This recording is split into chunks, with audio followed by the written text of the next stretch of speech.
the question, well, I'm now going to go to the question I asked Enrico Letta. And in fact, I'm going to ask the control room to put two segments together, because the first thing I asked Enrico was how and why the political climate around Europe's future had changed. And the second thing I asked him was, what is the problem with reaching out to European public opinion? On one side, we have complacency in Europe, and on the other side, we have hostility. People feeling that Europe or their own country hasn't delivered enough. So if the control room could put those two segments together, and also if they could show it to us on the stage, on the big screen in front of me, not the little one that we can't see. My point is the fact that the big member states considered that renouncing the currency and leaving their currency was an enormous effort. And they needed to, I would say, have a concentration of energies to get this result. And with this result and this effort, they considered that it was necessary to have a sort of compensation for their public opinions too, and for their sense of being still big powers. We have to consider that when these things happened, China was still a small country in the world. Because the big race of China is the last 20 years, and we are talking about topics that happened at the beginning of the century. Yeah. So the key point was that the big member states at that time, in my view, didn't understand that the problem of the scale and the need to be together as European Union, as the only and I join Marc Devos' idea and the main idea of the book as the only way to be a power in the world of today, being together, being a superpower, but being a united superpower, because it's the only way to be a power. Yeah. Fragmented, we have 27 weaknesses, not powers. But 20 years ago, the big member states were still convinced that they were able to play a role alone in the world. So they accepted to leave the euro, to leave the national currencies and to join the euro, but with the idea that there was a sort of compensation in terms of symbolism for the rest. And I think that today the problem is still there because one of the symbolism of national power is the fact that the member states, they want to have a national big incumbent in energy, a national big incumbent in telecom, a national big incumbent in the banking system, to show that the national flag is still meaning of power. And this is why today we don't have the euro, if I may say, on telecom, we don't have the euro on energy, we don't have the euro on financial services. And the fragmentation in these three is making happy Wall Street, the American industry, the Chinese industry, and is creating this paradox, the paradox that we are experiencing every day. We don't have a European credit card, we pay all with American credit cards. We have the European savings going to the US, strengthening American companies. They fly back to Europe to buy our European companies with our own money, and so on and so forth. This is, I think, if you ask me, the reason, the historic reason, what happened. Now we have a last opportunity to become a superpower, and the power, the declination of power, the development of the word power can be done only at the European level. At national level, it's only weakness. Bruno, you're a politician, you have to, your livelihood, your career depends on persuading voters which way to vote. You're now in a European Parliament where one MEP in 4 is now a Eurosceptic to one degree or another. Are we about, this is a very English idiom, about to be hoist on our own petard? Are we going to suffer from European level democracy? That's a very metaphysical question, I must say. I think that yes, one of the big weaknesses in the European construction is that it takes only one country or two countries to oppose any kind of decision, and you can block the whole European Union. We do that to ourselves in some cases, and we can see, if you look at what's been happening in the last couple of weeks in Romania, for example, it's being done to us, because it's also quite clear that there is an effort with foreign influence to undermine democracy in at least one of the countries, and when you can do it in one of the countries, you can actually block the whole of the European construction, because it is vulnerable when it comes to strategic decisions to the rules of unanimity and the need to convince everyone. So yes, we have this risk, and it makes for a European Union that has a great difficulty of taking decisions, of making choices. And if you cannot make the choices, you cannot convince the public that they are in their interest, because it often takes a number of years before you can see any kind of effect. And the problem is we have never been doing that in the different European countries. And it's been deliberate, actually. Everything Enrico Letta says is true, and the base problem of that was it worked great as long as it worked for Germany. As long as it worked for the German economy, as long as it worked for the German export machine, as long as it worked for the German industry, it was okay. And there was no way of changing it. The whole thing has been built, the whole monetary union has been built for political and historical reasons, but also for very clear-headed, opportunistic reasons, on a model that benefits the German economy. Sadly enough, that model has hit its limits through a lack of investment, through a lack of investment capacity, which was deliberately built into the system, through a lack of clairvoyance in where we were going, and the shortcuts of depending then on Russia and not wanting to see the risks of that. And now we are in a situation where we have to, indeed, in a crisis, try to solve all those issues. But we are mentally not yet ready.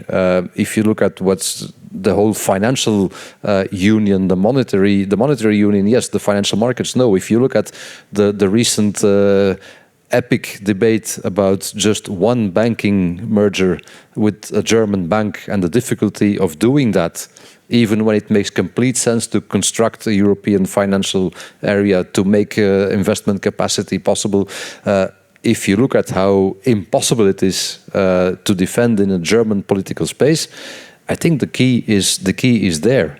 As soon as the German political environment is ready to face this, then yes, we might move forward. And so I'm kind of happy that the German elections have been moved forward in time, because I think it will help to clear up a number of discussions and then to hopefully move forward.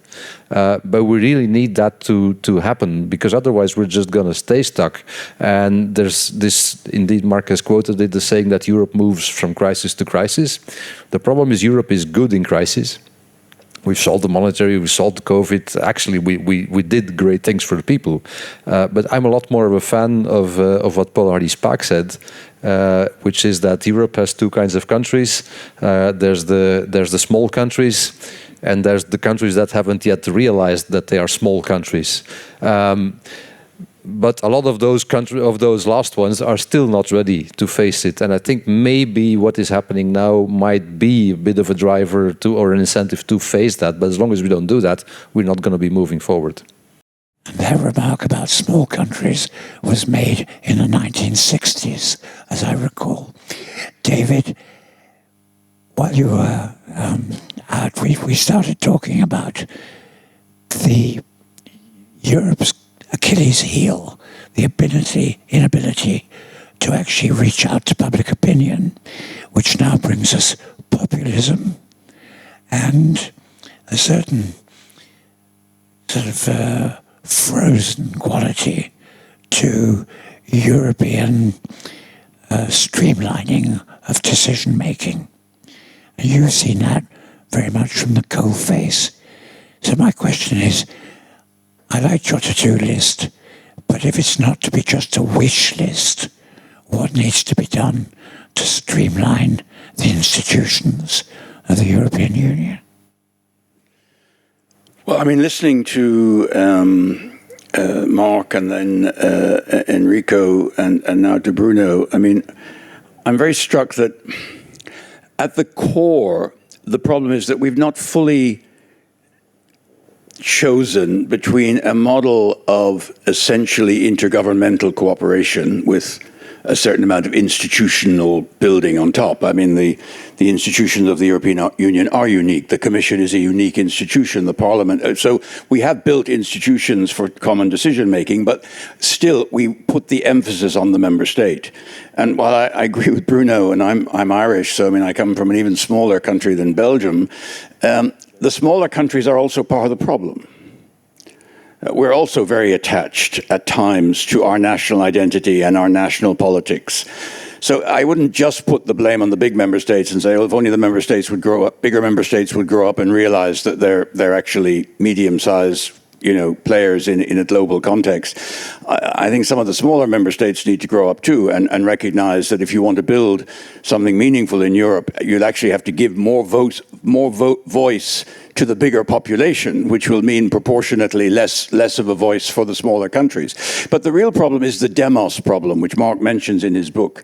There isn't yet a European demos. We tried this, right? After the failure of the Nice Treaty, we went into the Constitutional Convention. I was a part of that. We produced the Constitution.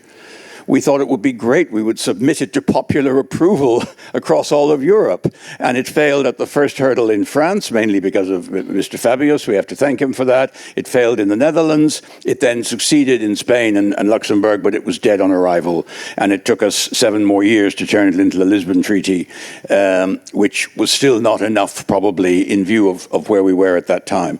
So this is, I mean, what I don't know, to be honest, in everything that we're saying, it's self-evident to us, as Enrico said, together we're divided. Marc said, Benjamin Franklin, we all hang together or we hang separately.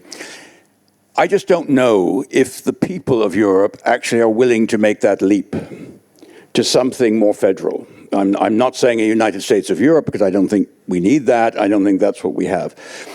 In terms of the reaching out by the institutions, if I may say so, I think Ursula von der Leyen has done a remarkable thing. She is actually a recognized figure throughout much of Europe. Some cases not liked, but mostly people say, yeah, the president of the Commission, that's that German woman, Ursula. I mean, this is unheard of, right? Going back to even Delors, frankly, who was one of the greatest presidents we ever had, but he was not universally recognized walking the streets of, Lisbon or wherever. So I think there has been a change. I think the Commission's communication machine has got a lot more sophisticated. But at the end of the day, if national politicians are not selling Europe as part of the solution to the national problem, then it's not going to work. And this is something we have never managed to overcome, and I perfectly understand it. I've never stood for election in my life. And the 2 things I respect most in the world are people who know how to make a lot of money and people who know how to get elected, because I can't do either. But I mean, it's really challenging to put yourself out there and say, vote for me, I'm going to do this, I'm going to do that. And so I don't criticize the politicians from that perspective. I get it. But if we can't make the national politic, the European element, an integral part of the national debate, but we never can because it's too local. It becomes too local. And when you try to bring the European into it, people just don't get the bigger picture. And I genuinely don't know, Giles, how we overcome. I just don't know how you overcome it. Because if we say, let's have we have Europe-wide elections in theory for the European Parliament. But if we're honest, it's 27 national elections, which are sort of reflected at the European level. And if you look at America, it's not much different. Washington is held in as much respect in the states of America as Brussels is held in the member states of the European Union. Most people, if you go to Arizona, you go to California, they don't really care what happens in Washington. They're interested in their local governor, their local issues. If you watch the news on a Californian television, they will start with a traffic accident down the road, they will move to the local business doing something, and at the very end, they may say something happened in Washington. So when you have a big continent with a large population, inevitably the local remains more important than the federal. And I just don't know, are we ready in Europe to make some kind of qualitative leap to something more federal? I'm just not sure if our people are willing to do it. And if we're not, I think our future is one of decline rather than of the status quo. But I think the jury, everything that's in Marc's book, the jury is out on whether we can bring public opinion with us in the sort of changes that we need. And if we can't, honestly, the single market was done very much behind people's backs. It was done behind closed doors. The Parliament played a very limited role at the time. It was only just directly elected. The work of the European Council didn't get much publicity. The single market was kind of invented and put together, not in a very public way.